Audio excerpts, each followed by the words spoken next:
আসসালামু আলাইকুম ওয়া রাহমাতুল্লাহি ওয়া বারাকাতুহু। আপনাদের উপর আল্লাহ সুবহানাহু ওয়া তাআলার পক্ষ থেকে শান্তি, রহমত ও বরকত বর্ষিত হোক। আমিন। ইন্নাল হামদুলিল্লাহ, নিঃসন্দেহে সকল প্রশংসা আল্লাহ তাআলার জন্য। নাহমাদুহু, আমরা তার প্রশংসা ও কৃতজ্ঞতা আদায় করছি। ওয়া নাস্তাঈনুহু, তার কাছে সাহায্য সহযোগিতা প্রার্থনা করছি। ওয়া নাস্তাগফিরুহু, তার কাছে ক্ষমা চাচ্ছি। ওয়া নু'মিনু বিহি, তার প্রতি ঈমানকে নবায়ন করছি। ওয়া নাতাওয়াক্কালু আলাইহি, তার প্রতি আস্থা রাখছি। ওয়া নাউযু বিল্লাহি মিন শুরুরি আনফুসিনা, আমরা আল্লাহ তাআলার কাছে আশ্রয় চাই আমাদের নফসের ধোঁকা থেকে। ওয়া মিন সাইয়্যাতি আমালিনা, আরো আশ্রয় চাই কর্মের খারাপি থেকে। মান ইয়াহদিহিল্লাহু ফালা মুদিল্লা লাহু, আল্লাহ তাআলা যাকে সঠিক পথে পরিচালিত করেন তাকে কেউ পথভ্রষ্ট করতে পারে না। ওয়া মান ইউদ্লিলহু ফালা হাদিয়া লাহু, আর আল্লাহ তাআলা যাকে পথভ্রষ্ট করতে চান তাকে সঠিক পথ দেখানোর কেউ নেই। আশহাদু আল্লা ইলাহা ইল্লাল্লাহু ওয়াহদাহু লা শারীকা লাহু, আমি সাক্ষ্য দিচ্ছি যে আল্লাহ ছাড়া আর কারো দাসত্ব নয়, তিনি একক, তার কোনো শরীক নেই। ওয়া আশহাদু আন্না সাইয়্যিদানা ওয়া মাওলানা মুহাম্মাদান আবদুহু ওয়া রাসূলুহু, আমি আরো সাক্ষ্য দিচ্ছি যে হযরত মুহাম্মদ মুস্তাফা সাল্লাল্লাহু আলাইহি ওয়াসাল্লাম আল্লাহ রাব্বুল আলামিনের সর্বশ্রেষ্ঠ বান্দা এবং সর্বশেষ বার্তাবাহক। ফাআউযু বিল্লাহি মিনাশ শাইতানির রাজীম, অতঃপর আশ্রয় চাই আল্লাহর কাছে বিতাড়িত শয়তান থেকে। বিসমিল্লাহির রহমানির রহিম, আল্লাহর নামে শুরু করছি যিনি অসীম দয়ালু এবং পরম করুণাময়। ওয়ালাকাদ বাআসনা ফী কুল্লি উম্মাতিন রাসূলান আন ইউবুদুল্লাহা ওয়াজতানিবুত তাগুত, আমি প্রত্যেক জাতির কাছে বার্তাবাহক পাঠিয়েছি এই মর্মে আহ্বান করার জন্য যে তোমরা আল্লাহর দাসত্ব করো এবং আল্লাহর তাওহীদের বর্জন করো। وقال النبي صلى الله عليه وسلم من قال لا إله إلا الله صادقا من قلبه دخل الجنة, যে ব্যক্তি আন্তরিক সততার সাথে লা ইলাহা ইল্লাল্লাহ এই কথার ঘোষণা দিয়েছে সে যেন জান্নাতে পৌঁছে গেছে। সুবহানাল্লাহ, সুবহানাল্লাহ। সাদাকাল্লাহুল আলিয়্যুল আযীম, মহান আল্লাহ তাআলা সত্য বলেছেন। ওয়া সাদাকা রাসূলুহুন নবিয়্যুল কারীম, তার সম্মানিত রাসূলও সত্য বলেছেন। ওয়ানাহনু আলা যালিকা মিনাশ শাহিদিন ওয়াশ শাকিরিন, তাদের সত্তার ব্যাপারে আমরা সাক্ষ্য প্রদান করছি এবং কৃতজ্ঞতা আদায় করছি। আলহামদুলিল্লাহি রাব্বিল আলামিন, সকল প্রশংসা ও কৃতজ্ঞতা সমগ্র বিশ্ব জগতের পালনকর্তা আল্লাহ তাআলার জন্য। মারকাজুন নাহদা কর্তৃক আয়োজিত অধ্যকার এই বই মেলা আলোকায়ন, বইয়ের রাজ্য আলোকায়নে আমরা আসতে পেরেছি। বিশেষ করে আমি একেবারে সর্বশেষ সময় এসেছি, তাই না? মনে হয় এই আমার আলোচনার পরে মনে হয় অনুষ্ঠান শেষ মনে দেখি। একটা কি আছে না, কবিতা আছে না, নিঃশেষে যে প্রাণ করিবে দান হয় নাই তার, এরকম আছে না? পড়েছেন কেউ? আচ্ছা, যাই হোক, আল্লাহ তাআলা আমাদের শুরু থেকে শেষ পর্যন্ত প্রতিটা মুহূর্তকে বরকতময় করুন। আমিন। আল্লাহ তাআলা আসার তৌফিক দিলেন, আপনাদের সাথে দেখা করার তৌফিক দিলেন, এই জান্নাতি বাগানে বসার, ওলামায়ে কেরামের কথা এতক্ষণ ধরে শুনলাম, শোনার তৌফিক দিলেন। হয়তো আমিও কিছু কথা বলবো। আল্লাহ তাআলা সকল কথাগুলোর উপর আমাদের আমল করার তৌফিক দান করেন, সর্বোত্তম কথাগুলোর উপর আমল করার তৌফিক দান করেন। আমিন। আমাদের সালেহুল আমাল, নেক আমলগুলোকে আল্লাহ সুবহানাহু ওয়া তাআলা কবুল করে নেন। আসলে হঠাৎ করে আমাদের বন্ধুবর হাফেজ আল মুনাদি হাফিজাহুল্লাহ, অর্থ প্রতিষ্ঠানের কর্ণধার, ওনার সাথে এটা আমার দ্বিতীয় সাক্ষাৎ। এর আগে প্রথম সাক্ষাৎ হয়েছিল ফেনীতে, যখন আমরা ত্রাণ বিতরণে গিয়েছিলাম। বৈষম্যহীন কারামুক্তি আন্দোলন, হাফেজ আল মুনাদি হাফিজাহুল্লাহ, মারকাজুন নাহদা এবং শেখ হারুনিজার হাফিজাহুল্লাহ, যে আল কোরআনের দার্স, এই প্রতিষ্ঠানগুলোর এবং সংগঠনগুলোর যৌথ উদ্যোগে আমরা ত্রাণ বিতরণ করেছিলাম। তখন থেকে ওই প্রথমবার দেখা, আর এবার হলো দ্বিতীয়বার এর সাথে সাক্ষাৎ। ফেসবুকে দেখলাম আমাদের শরীফ মোহাম্মদ হাফিজাহুল্লাহ, উনি পোস্ট করেছেন। আসলে এই প্রোগ্রামগুলোতে আসার খুব ইচ্ছা হয়। আপনারা হয়তো জানেন যে আমি বিভিন্ন ব্যস্ততার মধ্যে থাকি, যার কারণে মনে চাইলেও আসতে পারি না। আজকে মধুপুর মাদ্রাসার প্রোগ্রাম ছিল। আপনারা জানেন খতমে নবুয়ত সংরক্ষণ কমিটির, কেন্দ্রীয় কমিটির মিটিং ছিল, পরামর্শ ছিল, সেখানে ওলামায়ে কেরাম গুরুত্বপূর্ণ দিক নির্দেশনা দিয়েছেন। পরে এটা দেখার সাথে সাথে আমার যে ভাই আছে, এখন ক্যামেরা ধরে আছে, ভাইকে বললাম আপনার তো কষ্ট হচ্ছে, তবু চলেন যাই। শেষ সময় যদি সুযোগ যদি পাই, ভাবছিলাম যে জ্যামে পড়ে যাব, হয়তো সুযোগ হয়তো পাবো না, কিন্তু আল্লাহ তাআলা হয়তো আমাদের নিয়তকে কবুল করেছেন, এই জন্য অল্প সময়ে আসার তৌফিক দিয়েছেন। মানে ৩-৪ ঘন্টার রাস্তা মনে হলো যেন ১-১.৫ ঘন্টার মধ্যে কিভাবে চলে আসলাম, এটা আল্লাহ সুবহানাহু ওয়া তাআলার অশেষ রহমত ছাড়া আর কিছুই নয়। তো শরীফ মোহাম্মদ হাফিজাহুল্লাহ পোস্ট দেখে কারা আয়োজন এটাও আমি জানি না, চিন্তা করলাম ব্যতিক্রম ধর্মীয় আয়োজন যারাই করে থাকুক গেলে উৎসাহিত হবে, সেজন্য আসা। তো এসে তো আমাদের এক প্রিয় ভাই এর উদ্যোগে এই আয়োজন পেয়ে গেলাম, তারপরে আরো বললাম মায়ের গ্রামের বরকতময় নির্দেশনা পেলাম। আল্লাহ তাআলা আমাদের সকল দিনের মেহনতগুলোকে কবুল করুন, আমিন। তো যেটা বলছিলাম যে আমার কোনো আলোচনার পূর্বস্থিতি ছিল না, ভাই হঠাৎ করে বললেন যে কিছু কথা বলেন, এই জন্য বসা। তো সাধারণত যদি কেউ আমাকে টপিক নির্ধারণ না করে দেয়, তাহলে আমি তাওহীদের উপরেই সাধারণত কথা বলি। টপিক নির্ধারণ করে দিলে তো সেটা দিল। আর তাছাড়া আমি যে নির্দিষ্ট কোনো টপিক নির্ধারণ করবো, এখানে ওলামা একরাম আছেন, মেয়েরা আছেন, উপরে বোনেরা আছেন, তারপরে ছোট ছোট শিশুরা আছেন, ২-৪ জন মুরব্বীও আছেন। আসলে এরকম জনগোষ্ঠীর জন্য একটা টপিক নির্ধারণ করাটাও খুব চিন্তা ভাবনার বিষয়। এই জন্য শর্টকাটেই আমি যে আলোচনা করবো সেটা হলো কিসের আলোচনা? তাওহীদের আলোচনা। কিসের আলোচনা বলেন? তাওহীদ। ছোট্ট বন্ধুরা বলেন তাওহীদ। তাওহীদের মানে এখানে আছেন কেউ তাওহীদ নামে? তাওহীদের আলোচনা করবো। তাওহীদের বাবার নাম কি?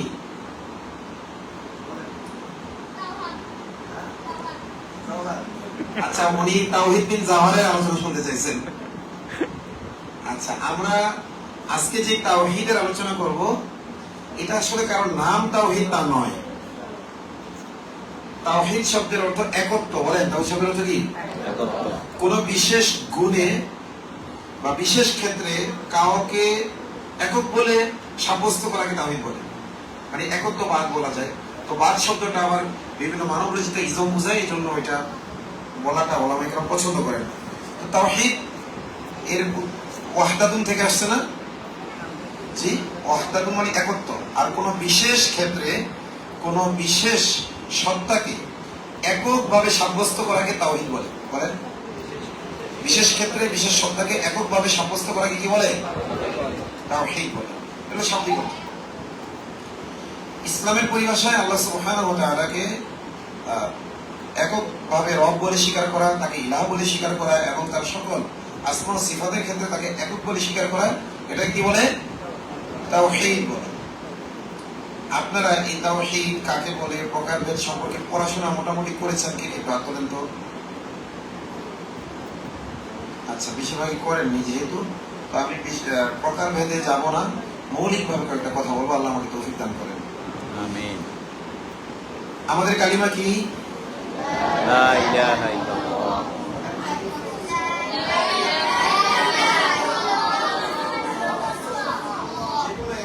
যে কোনো একজন দ্বারা অর্থ বলেন তো, যে কোনো একজন,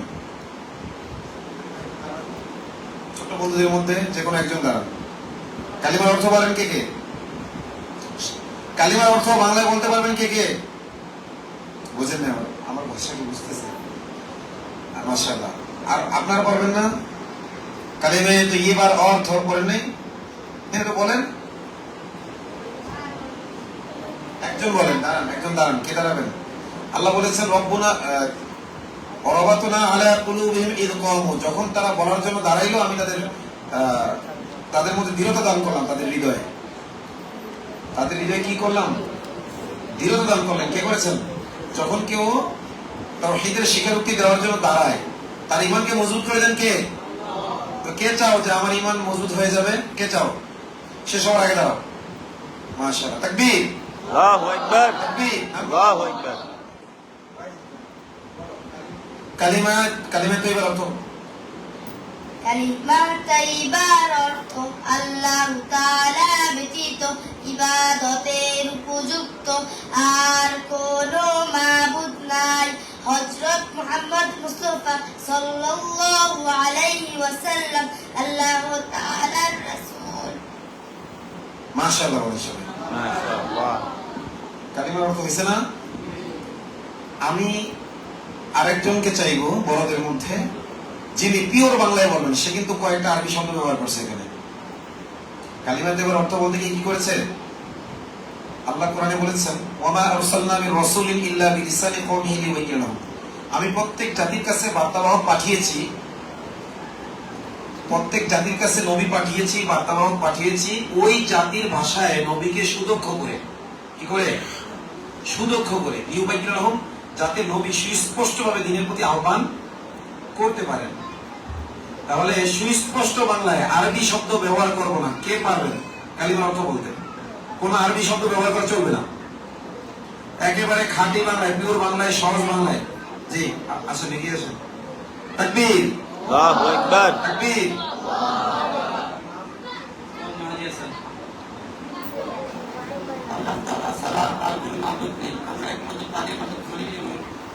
মাহবুদ শব্দটা বাংলা আরবি। আপনি তো বলেছেন পিওর বাংলায় বলতে হবে, একটা আরবি শব্দ থাকবে না। বসেন, হয় নাই। পিওর বাংলায় কালিমার অর্থ বলতে পারবেন কে? একটাও আরবি শব্দ থাকবে না। আসেন।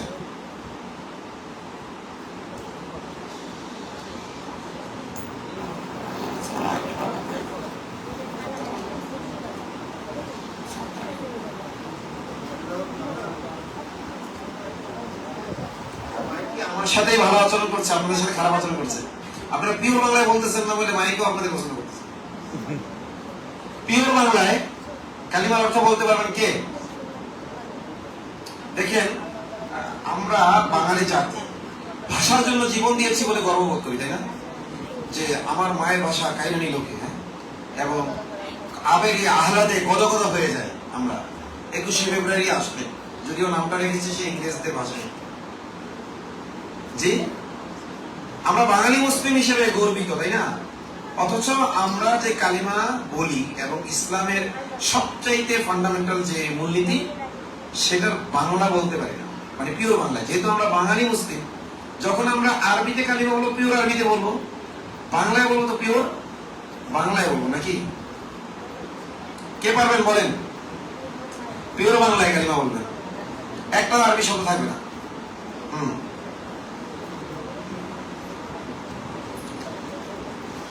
লা ইলাহা ইল্লাল্লাহ, আল্লাহ ছাড়া কোনো উপাস্য নেই। মুহাম্মদ রাসূলুল্লাহ, মুহাম্মদ রাসূলুল্লাহ সাল্লাল্লাহু আলাইহি ওয়াসাল্লাম আল্লাহ তাআলার রাসূল।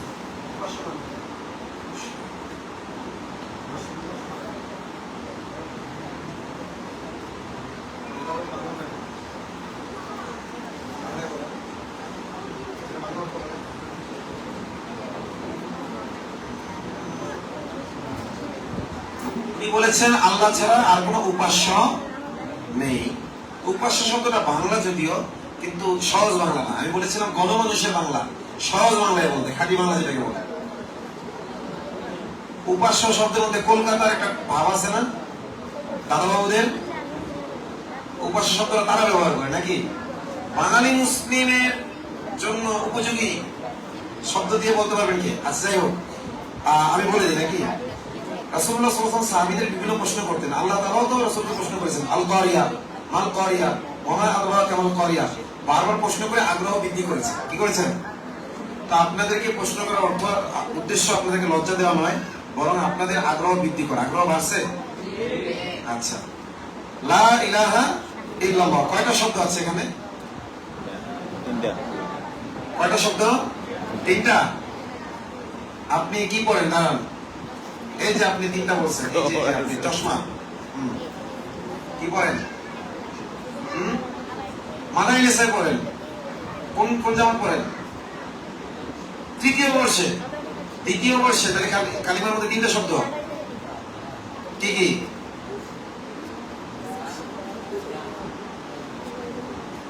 বলেন। লা ইলাহা ইল্লাল্লাহ এর মধ্যে কয়টা শব্দ?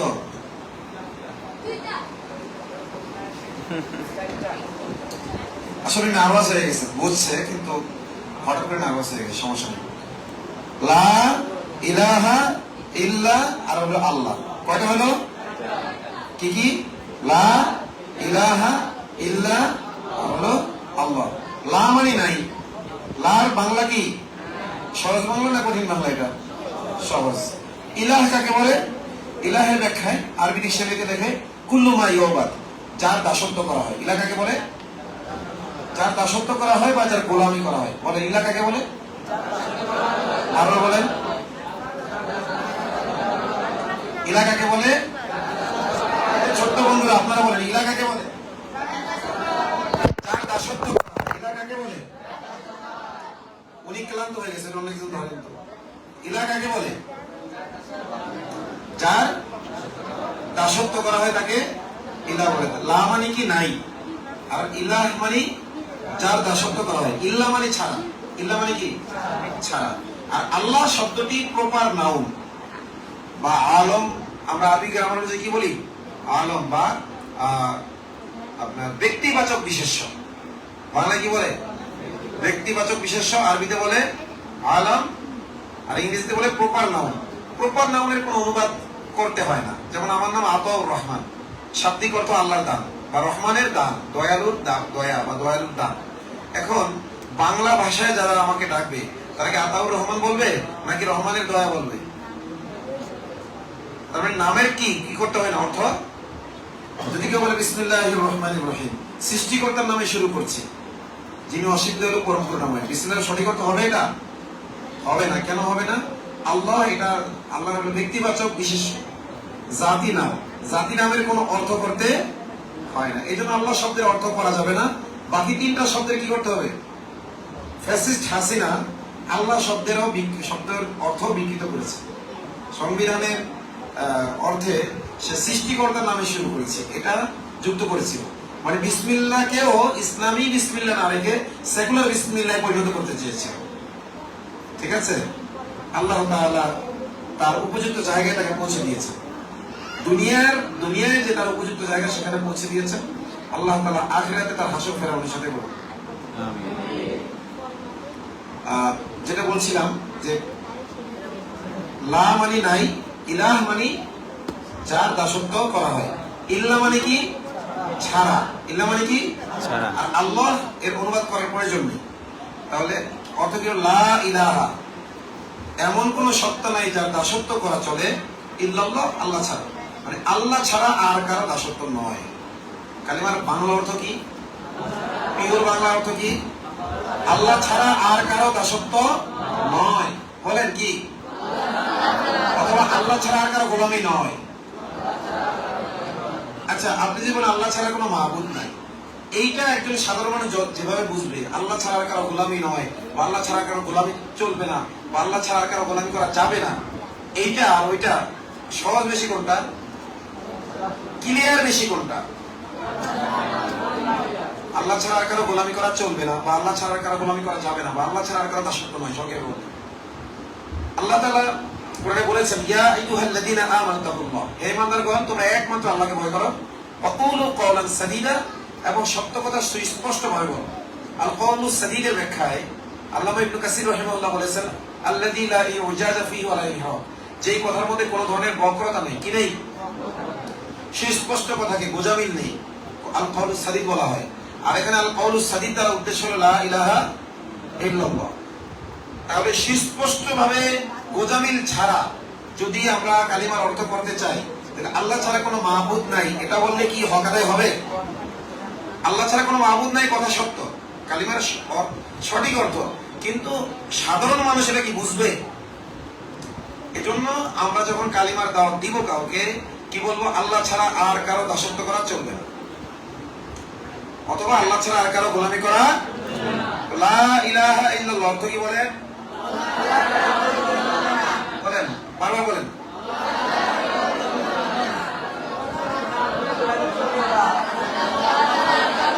আল্লাহ ছাড়া আর কারো গোলামি চলবে না। এই ঘোষণাটা আপনি কেন দিচ্ছেন? আল্লাহ বলেছেন, ইন্নী জাইলুন ফিল আরদি খলিফা, আমি পৃথিবীতে প্রতিনিধি পাঠাইছি। কি পাঠাইছি? প্রতিনিধি। আমরা সবাই কার প্রতিনিধি? আল্লাহর প্রতিনিধি। কোথায়? ফিল আরদি, জমিনে। আমরা বলতে আমাদের আত্মা বোঝানো হয়েছে। কি বোঝানো হয়েছে? আমাদের আত্মা। এই বডিটাও কিন্তু জমিনের অংশ। আমাদের যে 3.5 বডি, এটা মাটি থেকে তৈরি হয়েছে না? মিনহা খলাকনাকুম, এই মাটি থেকে তোমাদেরকে আমি সৃষ্টি করেছি। ওয়া ফিহা নুঈদুকুম, পুনরায় মাটিতে নিয়ে আসবো। ওয়া মিনহা নুখরিজুকুম তারাতান, আবার এই মাটি থেকে পুনরায় বের করব। কি ঠিক তোমাদের বিশ্বাস হয়? কোথায় চলে যাবো? মাটিতে পরিণত হবো। এরপরে আল্লাহ আমাদের কোথায় উঠাবেন? মাটি থেকে উঠাবো। যেমন বৃষ্টিতে একেবারেই গাছ লতা পাতাহীন জমিতে যখন বৃষ্টি পড়ে কিছুদিন পর সবুজ গাছ গজায় না, ঠিক তেমনি ভাবে কিয়ামতের প্রথম সিংহায় ফুঁক দেওয়ার পর যখন সবকিছু ধ্বংস হয়ে যাবে, একেবারে চাটিয়াল ময়দান হয়ে যাবে, সবকিছু মিশে যাবে, এরপরে দীর্ঘ সময় বৃষ্টি হবে। বৃষ্টি শেষে ওই যেভাবে সবুজ উদ্ভিদ গজায় এভাবে মানুষও কি হবে, চাচার কবর থেকে উঠে আসবে। সুবহানাল্লাহ। কে করবেন? কে উঠাবেন? যিনি প্রথমবার সৃষ্টি করেছেন তিনি পুনরায় সৃষ্টি করবেন। তো আল্লাহ তাআলা এই জমিনে আমাদের খলিফা বানিয়েছেন, তার মানে এই বডিটাও জমিনের অংশ। তাহলে এই বডির উপরেও খেলাফত করতে হবে আমাদের। কি করতে হবে? আমি কি বলছি? আল্লাহ ছাড়া আর কারো গোলামি করা চলবে না। তার মানে আমার এই 3.5 হাত বডির মধ্যে, আমার এই 3.5 হাত বডির মধ্যে আল্লাহ ছাড়া আর কারো হুকুমত আমি চলতে দেব না। আমি যখন লা ইলাহা ইল্লাল্লাহ বলছি, আল্লাহর খলিফা হিসেবে বলছি। কি হিসেবে বলছি? যেহেতু আমরা আল্লাহর খলিফা, লা ইলাহা ইল্লাল্লাহ, কারো গোলামি চলবে না আল্লাহ ছাড়া। আল্লাহ ছাড়া কারো গোলামি চলবে না। আমার 3.5 হাত বডির মধ্যে আল্লাহ ছাড়া কারো গোলামি চলবে না। তাহলে বোঝা গেল আল্লাহ ছাড়া আর কারো গোলামি চলবে না যখনই বলতেছি, তার মানে আল্লাহর বিপরীত কিছু একটা আছে। যখনই বলছে আল্লাহ ছাড়া আর কারো গোলামি চলবে না, তাহলে আল্লাহর বিপরীত কিছু একটা আছে যে চায় আমরা তার গোলামি করি। তাহলে 3.5 হাত বডির মধ্যে কে আছে? নফস আছে। নফস নামক শয়তান আছে। কে আছে? নফস। নফস তোমরা কি বোঝো? নফস যে আমাদের সাথে আছে, ছোট বন্ধুরা বোঝো? কিভাবে বোঝো নফস? দেখছো নফস? কিভাবে বোঝো? উদাহরণ দিয়ে বুঝাতে পারবো? আসলে আমি নফসটা বুঝি। দেখো, নফস তোমার ভিতরে যে আছে কিভাবে বুঝবা? তুমি ছুটিতে বাড়িতে গেছো, নামাজের সময় হয়ে গেছে, তোমার বিবেক বলছে যে নামাজের সময় হয়ে গেছে, উঠি ওযু করি, নামাজ পড়ি। ওখানে ওস্তাদরা কেউ নাই, তোমার নিগরানি করার কেউ নাই।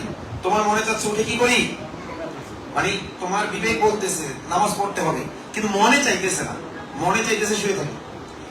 এরকম দুদুল্যমানা হয় না অনেক সময়? এখন পরের টাইম, কিন্তু মনে হচ্ছে, মনে চাচ্ছে একটু উঠে গিয়ে খাই, কিন্তু আবার আবার হৃদয়ে আরেকটা জিনিস আসতেছে যে না এখন তো পড়ার টাইম, আর একটু পরে খাই। তো এই যে দ্বৈত অবস্থা, মানে একদিকে মনে হচ্ছে আমি এখন পড়া রেখে উঠে যাই একটু খাই, আবার মনে চাচ্ছে কি না আমি এখন পড়ি কারণ এটা পড়ার সময়। এই যে তুমি যে পড়তে চাচ্ছ, পড়ার পক্ষে যে তোমাকে প্রেশার দিচ্ছে, এর তোমার আত্মা, রূহ। এটা কে? রূহ। আর পড়ার টাইমে যে খেতে ইচ্ছা হচ্ছে ওটা হলো কি? নফস। নফস। তো তোমরা যখন মাদ্রাসায় ভর্তি হয়েছো, তোমরা চুক্তিবদ্ধ হয়েছো মাদ্রাসা নিয়ম কানুন মেনে চলবো। তো চুক্তিবদ্ধ হওয়ার কারণে ওয়াদা রক্ষা করা ফরজ না? জি। আল্লাহ তাআলা ওয়াদা যারা রক্ষাকারী তাদের প্রশংসা করেছেন, জান্নাতের ঘোষণা দিয়েছেন। আচ্ছা ঠিক আছে। আর যারা ওয়াদা রক্ষা করবে না তারা কি করবে? কোথায় যাবে? তাদের স্থান কোথায় হবে? আল্লাহর সাথে এবং মানুষের সাথে কৃত ওয়াদা যদি কেউ রক্ষা না করে তার স্থান কোথায় হবে? জাহান্নাম। আল্লাহ তাআলা জাহান্নাম থেকে আমাদের হেফাজত করেন। আমিন। তোমার খেতে ইচ্ছা হচ্ছে পড়ার টাইমে, এই যে খেতে যে ইচ্ছা হচ্ছে, একটা চাপ সৃষ্টি হয়েছে মানসিক ভাবে খাওয়ার প্রতি, এটা হলো তোমার নফসের চাহিদা। আর তোমার আত্মার চাহিদা হলো না এখন পড়ার টাইমে আমি পড়বো। নফস এবং আত্মার মধ্যে কি করতে হবে? খলিফা হলো আত্মা, খলিফাকে, আর নফস হলো তাগুত, নফসকে। এই নফস নামক তাগুতের সাথে জিহাদ করতে হবে। আল মুজাহিদু মান জাহাদা নাফসা, প্রকৃত মুজাহিদ ওই ব্যক্তি যে নফসের সাথে কি করে। তাহলে আমার এই 3.5 হাত বডির ভিতরেও একটা তাগুত আছে। এই 3.5 হাত বডি হলো জমিনের একটা অংশ। এই জমিনে আমার আত্মাকে আল্লাহ কি বানাইছেন? খলিফা বানাইছেন। আর নফস হইল আমি আমার যে খলিফা, আল্লাহ যে খলিফা বানাইছেন আত্মাকে, এই আত্মা যেন আল্লাহর খেলাফত কায়েম করতে না পারে, এর বিপরীতে কি আছে? নফস আছে। আল্লাহ কেন দিলেন? পরীক্ষা করার জন্য দিয়েছেন। নফস কেন দিয়েছেন? এই নফসের উপর মেহনত করতে করতে এক সময় নফস আর আত্মা একাকার হয়ে যায়। ওই সময় এই নফসটা নফসে মুতমাইন্না হয়ে যায়, তোমরা বড় হলে জানতে পারো এই বিষয়ে। তো যাই হোক, এই যে দোদুল্যমনা যদি হয় তাহলে ওই সময় আমরা কি নফসের গোলামি করবো না আল্লাহর গোলামি করবো? নামাজ পড়তে মনে চাচ্ছেন, এটা নফসের চাহিদা। আর আত্মার ডাক হলো না, আল্লাহ ডাকি দেখেছেন আমাকে যেতে হবে, এটা আত্মার ডাক। তাহলে আমরা নফস এবং আত্মার মধ্যে যখন সংঘর্ষ লাগবে কাকে প্রাধান্য দেব? আত্মাকে প্রাধান্য দেব। আল্লাহ তাআলা আমাদেরকে সহযোগিতা করুন, আমিন।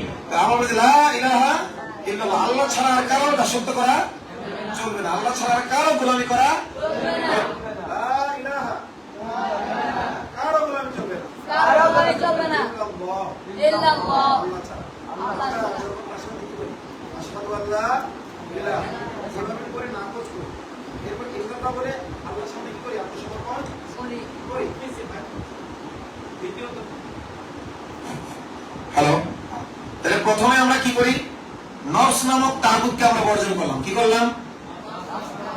এরপরে আরেক ধরনের তাগুত আছে, জিন তাগুত। কি তাগুত? মানে তোমার নফসের চাহিদা না, ওটা একটা হলো নফসের চাহিদা। নফসের চাহিদা মানে চাইলে চাহিদা খাইতে মনে চাইতে পারে, তুমি নফসকে একটু কন্ট্রোল একটু পরে খেবা। নফসের চাহিদা পূরণ করা নিষেধ না, নফসের চাহিদা পূরণ করা নিষেধ নয়, বরং নফসের চাহিদা পূরণ করতে হবে আল্লাহর হুকুম অনুযায়ী, আল্লাহর হুকুম এবং রাসূলের তরিকা অনুযায়ী। খাইতে মন চায়, খাওয়া নিষেধ নয়, তবে খেতে হবে আল্লাহর হুকুম রাসূলের তরিকা অনুযায়ী, মুরব্বীদের নির্দেশনা অনুযায়ী। বুঝতে পারতেছ? আচ্ছা, আরেক ধরনের তাগুত আছে জিন তাগুত। কি তাগুত? জিন তাগুত। তুমি এমনিতেই বসে আছো, কোন ধরনের খারাপ চিন্তা করার তোমার উদ্দেশ্য না, হঠাৎ করে একটা খারাপ কাজের কথা মনের ভিতরে আসছে। এই যে কোন ধরনের শারীরিক চাহিদা ছাড়াই যে তোমার ভিতরে একটা চাহিদা তৈরি করে দিল, এটা কে করে দিল? এটা কিন্তু নফস শয়তানের কাজ না, এটা কার কাজ? জিন শয়তানের কাজ। কি শয়তানের কাজ? হ্যাঁ, তো এই তার মানে আমরা বলছি লা ইলাহা ইল্লাল্লাহ, তার মানে জিন শয়তানের গোলামি আমরা করব না, নফস শয়তানের গোলামি আমরা করব না, জিন শয়তানের গোলামি আমরা করব না। আচ্ছা, আরেক প্রকারের শয়তান আছে মানুষ শয়তান। কি শয়তান? অর্থাৎ নফস শয়তান যেমন খারাপ কাজে পড়াশোনা দেয়, জিন শয়তান যেমন খারাপ কাজে পড়াশোনা দেয়, আমাদের মানুষের মতো দেখতে তো মানুষ, কিন্তু বলে শয়তানের দোস্ত। কি আল্লাহ সূরা হজে বলেছেন, কুতিবা আলাইহি আন্নাহু মান তাওয়াল্লাহু ফাআন্নাহু ইউদিল্লু। শয়তানের তকদীরে লিখে দিয়েছেন আল্লাহ, যে ব্যক্তি শয়তানকে বন্ধু বানাবে, শয়তান তাকেই গোমরাহ করবে। ধীরে ধীরে সে নিজের একটা কিসে পরিণত হবে? শয়তানে পরিণত হবে। ইন্না শায়াতিনা লা ইউহুনা ইলা আউলিয়াইহিম ইলা আখিরাহ। যে শয়তানরা তার বন্ধুদেরকে অসহায় দিতে দিতে, মেসেজ দিতে দিতে একসময় আর বন্ধুও কি কিসে পরিণত হয়ে যায়? এই মানব রূপী শয়তান আছে। কেউ হইতে পারে সে আমার ভাই রূপী, হতে পারে আমার বোন রূপী, হতে পারে আমার বন্ধু রূপী, হতে পারে আমার চাচা রূপী। অনেক সময় তারা আমাদেরকে বিভিন্ন অপকর্মের প্রতি আহ্বান করে, মানুষ রূপী শয়তান। এরাও তাগুত। এরাও কি? এই তাগুত কি করতে হবে? বর্জন করতে হবে। আবার কেউ এমন হতে পারে যেমন সে তাগুত না, কিন্তু শয়তান নামক তাগুত তার উপর সওয়ার হয়ে তাকে এই কাজ করাইতেছে। দুই রকমেরই হতে পারে। কথা কি বুঝতে পেরেছেন? এখন যদি আপনাদেরকে কোনো মানুষ আল্লাহর হুকুমের বিরুদ্ধে কোনো হুকুম বা অন্য কিছু করার প্ররোচনা দেয়, করবেন? আমরা বলেছি লা ইলাহা ইল্লাল্লাহ, যে আল্লাহ ছাড়া আর কারো গোলামি চলবে না, আল্লাহ ছাড়া আর কারো গোলামি চলবে না। তো আল্লাহ ছাড়া আর যাদের গোলামি মানুষ করে তারা কয় প্রকার? 3 প্রকার আমি বলেছি। এক প্রকার হইল নফস তাগুত, 2 নম্বর হইল জিন তাগুত, 3 নম্বর হইল মানুষ তাগুত বা মানুষ শয়তান। শয়তানের তাগুত একই জিনিস। আর 4 নম্বর হইল এই যে বিভিন্ন গাছপালা, মূর্তি যেগুলোর পূজা মানুষ করে, ঠিক আছে, ওরাও তাগুত। অর্থাৎ 3 প্রকার তাগুত হইল জাউল উকুল, যারা জামাত কিতাব বিভাগে পড়ে তারা বুঝবেন জাউল উকুল। আর এক প্রকার তাগুত কি? গায়রে জাউল উকুল। নফস হলো কি? যুল আকল, নফসের নফস তো চিন্তা শক্তি সম্পন্ন, তাই না? জিন শয়তান চিন্তা শক্তি সম্পন্ন, মানুষ শয়তান চিন্তা শক্তি সম্পন্ন। আমরা বলি আল্লাযী ইউওয়াসওয়িসু ফি সুদুরিল, যারা মানুষের অন্তরে কুমন্ত্রণা দেয়। দলিলে হাসর দিয়ে যদি বলি, তাগুত মৌলিকভাবে 2 প্রকার, হয়তো জাউল উকুল হবে অথবা গায়রে জাউল উকুল হবে। গায়রে জাউল উকুল যদি হয় তাহলে যে গাছপালা, পাথর ইত্যাদি ইত্যাদি। আর জাউল উকুল যদি হয় তাহলে এটা হয়তো মানুষের ভিতরগত বিষয় হবে অথবা বাইরের বিষয় হবে। যে ভিতরগত বিষয় সেটা নফস তাগুত, আর বাইরের বিষয় যদি হয় সেটা হয়তো কি হবে? জিন হবে অথবা মানুষ হবে। বুঝতে পেরেছেন? তাহলে নফস নামক তাগুতের গোলামি আমরা করবো? তাহলে নফস তাগুতের সাথে মোকাবেলা করতে হবে, এটাও জিহাদ। রাসূলুল্লাহ আল মুজাহিদু মান জাহাদা নাফসা, প্রকৃত মুজাহিদ হইবে কি যে নফসের সাথে জিহাদ করে। জিন তাগুতের সাথে মোকাবেলা আমরা কিভাবে করব? মাসনুন আসকার গুলো আদায় করব। কি করব? মাসনুন আসকার কিভাবে আদায় করবেন? অর্থাৎ যেখানে রাসূল যেই দোয়াটা বলেছেন ওটা আদায় করবেন। যদি আপনি আল্লাহ জিকির ছাড়া কোনো কাজ করেন তবে শয়তান তাগুত আপনার ওই কাজে শরীক হয়ে আপনার ওই কাজের বরকত নষ্ট করে দেবে। আপনি খাওয়ার সময় যদি আল্লাহ জিকির না করেন, বিসমিল্লাহ না বলেন, তাহলে শয়তান আপনার সাথে খেয়ে আপনার খাবারের বরকত নষ্ট করে দেবে। আপনাদের মধ্যে এখানে দেখতে দুইজন এত শুকনা আপনারা বিসমিল্লাহ কি বলেন? বিসমিল্লাহ নিয়মিত বলবেন। হয়তো এমন হইতে পারে শয়তান আপনার খাচ্ছেন ঠিকই, আপনি অনেক পুষ্টিকর খাবার খাচ্ছেন, বিসমিল্লাহ না বলার কারণে, আল্লাহ স্মরণ না করার কারণে, জিকির না করার কারণে আপনার খাবারের বরকত কে শুষে নিচ্ছে? শয়তান শুষে নিচ্ছে। তাহলে জিন তাগুতকে তাড়ানোর পদ্ধতি কি? মাসনুন আসকার করা, সকাল সন্ধ্যার আসকার, টয়লেটে যাওয়া, টয়লেট থেকে বের হওয়া, ঘরে ঢোকা বের হওয়া, এই মাসনুন আসকারের মাধ্যমে জিন তাগুতের মোকাবেলা আমরা করবো। জিন তাগুতের সাথে জিহাদের পদ্ধতি কি? মাসনুন আসকার। কি বললাম? আল্লাহ বলেন ওমান ইয়াশু আন যিকরির রহমান নুকাইয়িদ লাহু শাইতানা। রহমানের স্মরণ থেকে মুহূর্তের জন্য যদি কেউ গাফেল হয়, রহমান তার জন্য একটা শয়তানে যেতে পারে। আশওয়াতুল মানে আপনার রাত কানা রোগ হওয়া, মানে সে কখনো দেখে কখনো দেখে না, মানে কখনো সে আল্লাহকে স্মরণ করে কখনো স্মরণ করে না। এরকম যদি অবস্থা হয়, যখনই সে আল্লাহকে স্মরণ করবে না। আমাদের হুজ্জাতুল ইসলাম শাহ ওলিউল্লাহ মুহাদ্দিস দেহলভী রাহমাতুল্লাহ একবার খাবার খাচ্ছিলেন। কি করছিলেন? ওনার সাথে আরেকজন লোক খাচ্ছে।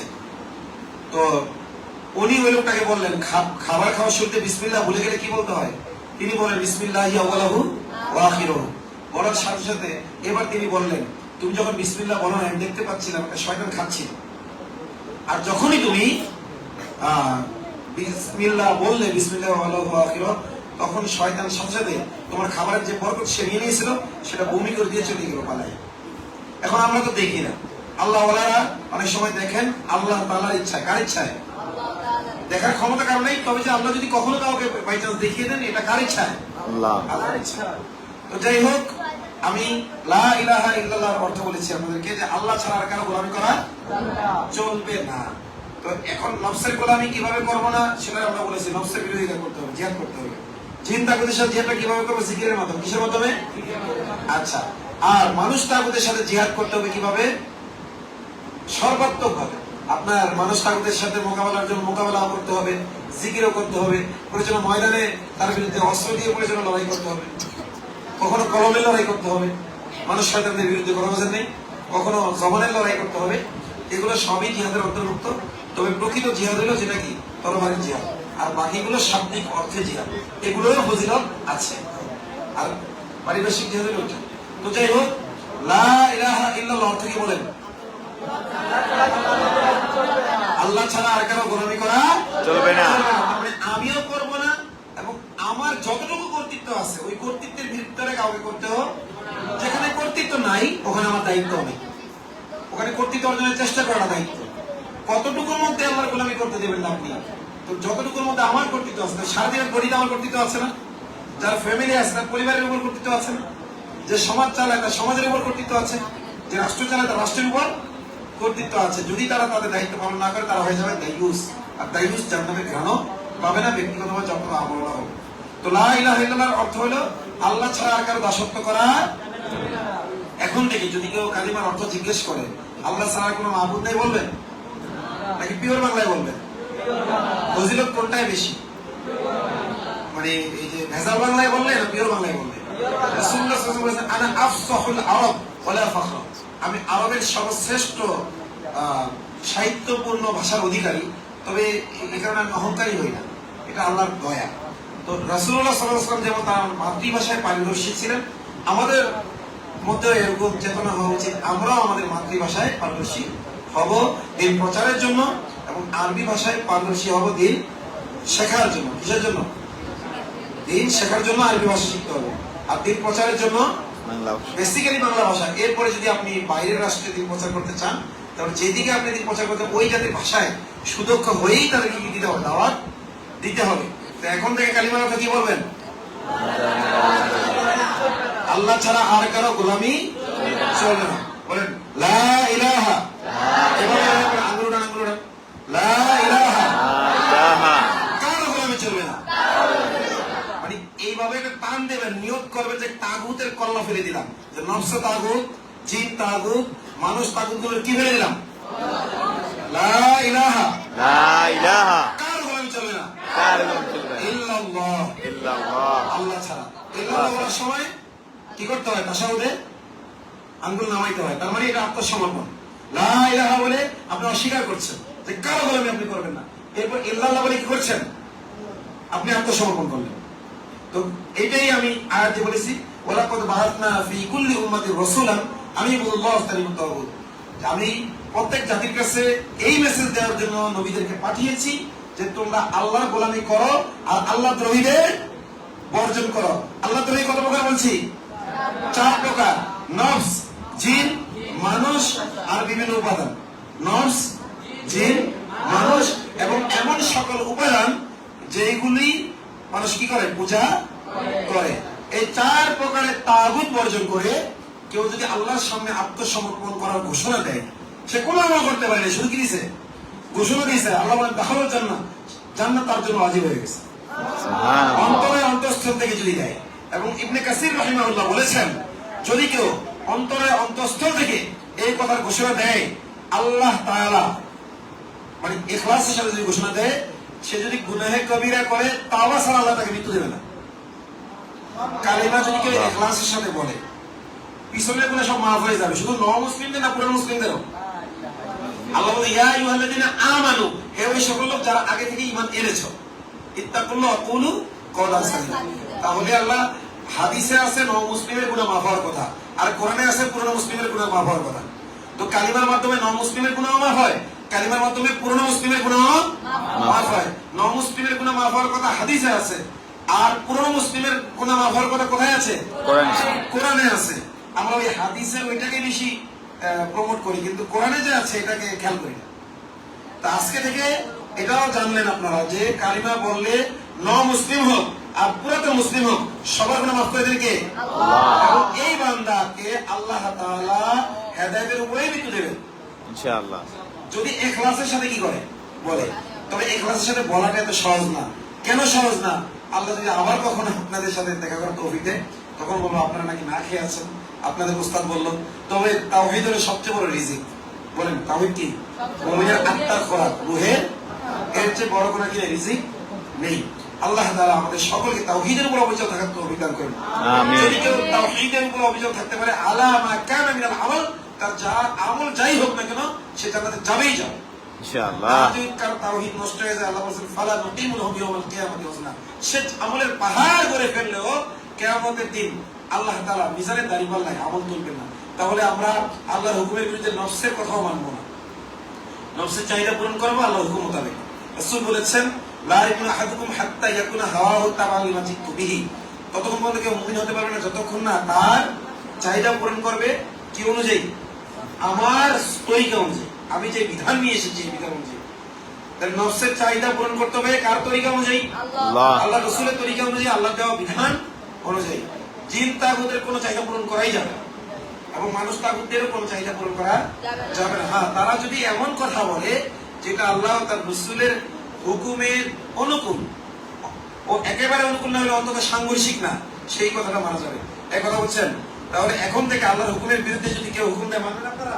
না না, এই যে ঘোষণা দিয়েছেন এটাই তাওহীদ।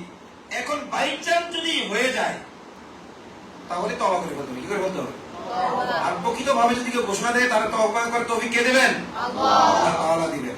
আল্লাহ তাআলা আমাদের সকলকে তাওহীদ জেনে বুঝে হৃদয়ে ধারণ করে জান্নাতের সার্টিফিকেট অর্জন করতে তৌফিক দান করুন। আমিন। আমিন। ওয়া আখিরু দাওয়ানা আলহামদুলিল্লাহি রাব্বিল আলামিন। আসসালামু আলাইকুম ওয়া রাহমাতুল্লাহি ওয়া বারাকাতুহু। ওয়া আলাইকুম আসসালাম।